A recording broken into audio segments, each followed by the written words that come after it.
Praise the lord. దేవుడు మిమ్మల్ని దీవించుగాక. ఈ దినపు వాగ్దానము, నీ వెలుగు వేకువ చుక్కవలే ఉదయించును. యెషయా 58:8. నీ జీవితంలో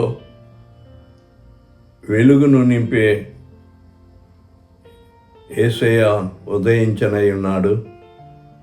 ఆయన ఎక్కడో ఉదయించడం కాదు, నీ జీవితంలో ఉదయించాలని ఆశపడుతున్నాడు.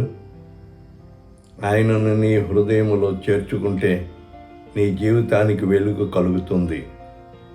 దేవుడి వాగ్దానం నీ జీవితమునకు వెలుగునిచ్చునుగాక. ఆమేన్.